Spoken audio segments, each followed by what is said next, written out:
Salut et bienvenue, j'espère que vous allez bien.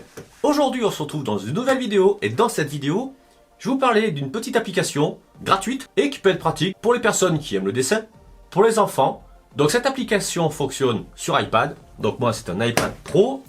Voilà, donc celui-ci, j'ai un Apple Pencil. Et donc voilà, si vous cherchez une application pour pouvoir dessiner avec beaucoup de possibilités, vous allez voir du crayon, du fusain, crayon papier, feutre, enfin plein de choses diverses et variées. L'application s'appelle Sketch et ce n'est pas une blague. Ok, bon, allez, on ouvre l'application et on regarde ce que ça donne. C'est parti. Hop. Et donc déjà pour commencer, on peut voir qu'il y a des activités donc pour les enfants. Mais d'abord, je vais vous montrer un petit peu toutes les possibilités des différents outils.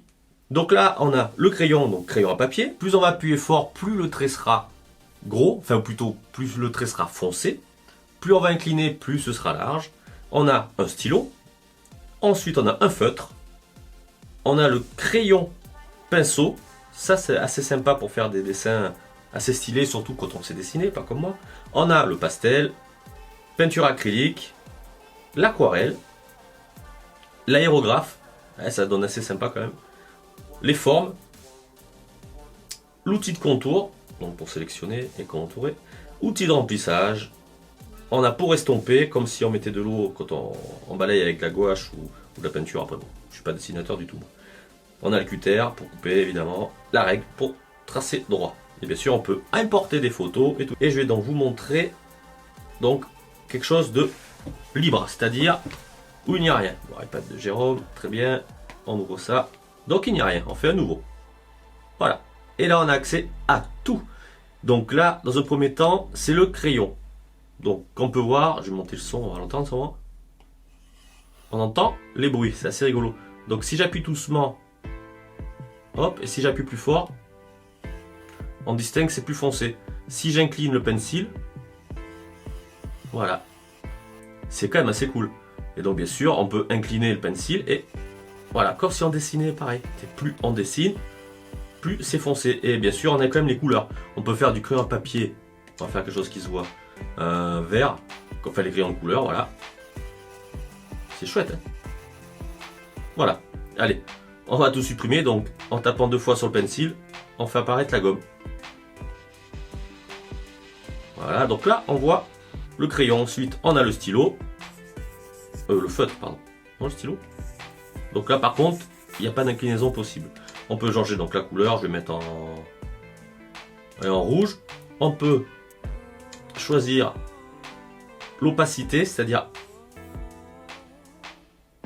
voilà, donc c'est plus rouge, bien entendu. On peut choisir la taille du feutre et on peut choisir que ce soit normal, c'est-à-dire si on repasse dessus, on va prendre une taille plus grosse pour que ça se voit. Si je repasse sur celui-là, le rouge reste rouge pareil. Si on fait assombrir, plus il y aura de passage, plus le rouge va être foncé jusqu'à devenir presque noir. Voilà, là c'est le feutre.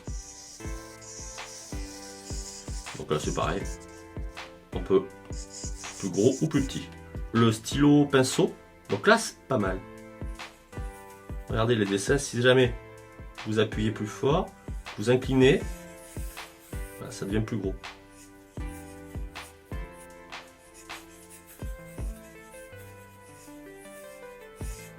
Voilà. Je sais plus ce que c'est. Voilà. Donc là c'est pareil, si on incline le pencil, le trait est plus épais. Donc pour ceux qui savent dessiner, pas comme moi, vous pouvez faire des choses assez jolies. Voilà, bon ça on va pas s'attarder là-dessus. Le pinceau, soit plus opaque. Pour l'aquarelle ça. Et donc là on peut faire, donc comme on avait dit, c'est joli. Plus vous passez, plus ça devient rouge. Hop, plus vous restez, voilà, plus ça va rougir. Non, c'est vraiment pas mal fait quand même.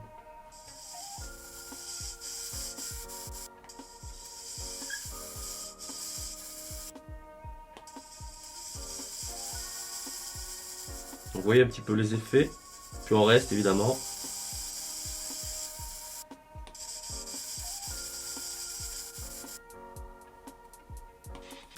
Le stylo plume. exemple.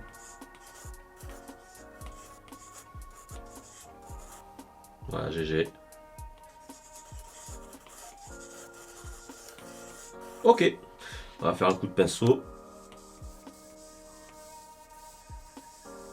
Voilà, je fais un rond. On passe ça, c'est ce qui permet, on va dire, de diluer. Ça estompe. Ça permet de faire comme si on mettait de l'eau. Et si on fait toujours dans le même sens, toute la couleur, voilà, glisse et bave. Ça permet de baver. Et donc, pour ceux qui savent dessiner, ça peut faire d'assez beaux effets. Donc, on a le choix. Une règle normale, par exemple, voilà, je veux faire un trait en travers là. Donc, je vais prendre le feutre. Hop, et voilà, le trait est droit. Nickel. Essayons d'en faire un autre. C'est génial pour les formes géométriques qu'on veut garder bien propres. Bon, voilà, vous avez vu ça. On peut bien entendu importer des photos. Donc, pour importer des photos, 3 petits points. On importe, on choisit caméra, photo ou fichier. J'ai mis la cloche que j'avais. Et on peut du coup dessiner évidemment. Donc voici la photo. Voilà, on peut complètement, avec un pinceau, rechanger. Et donc ce qui est pratique, c'est qu'on peut poser la paume de la main sur l'iPad. Le pencil est reconnu. Voilà, bon bref, là c'est moche, mais évidemment. Oui, allez, on peut, hop, et poubelle, ça c'est moche. Supprimer. Allez, bon, donc comme on a vu, il y a énormément de possibilités. Bon, il y a des versions payantes qui proposent encore plus de textures. Donc pour occuper les enfants, ça peut être sympa. On a des activités. Les activités, par exemple, voilà, on peut colorier. Donc il y a des petits dessins à colorier, des animaux. Donc c'est assez sympa, ça permet de leur faire passer le temps. Donc par exemple, qu'est-ce qu'il faut faire là? Il faut reproduire la petite marmotte. Et bien voilà. Non, une loutre, pardon, c'est une loutre. Donc voilà, la loutre, et bien ça permet de faire la même chose. On peut choisir les couleurs, évidemment. Et ensuite, voilà, il y a plein d'autres dessins à faire pour les enfants, ce qui peut être sympa. Donc il y a des tutoriels, ce qui permet d'utiliser l'application. Voilà. Bon, allez. Bon ben voilà. Le petit aperçu de cette application que je trouve moi assez sympa pour le prix, vu qu'elle est gratuite. Donc ça vous permet de dessiner, d'importer des photos ou des documents ou quoi que ce soit, de les modifier en façon manuscrite, rajouter des dessins que vous avez fait vous-même. Sinon, sur une page blanche, créer votre propre dessin et ainsi l'envoyer sur votre imprimante et imprimer. Donc pour les enfants, je trouve ça assez cool, sachant que c'est gratuit, ça permet de les occuper. Et puis voilà, si vous avez un iPad, un Apple Pencil, je trouve que c'est l'application idéale. Bon écoutez, si ça vous a plu, je vous invite à partager, liker, abonnez-vous et on se dit à la prochaine. Ciao!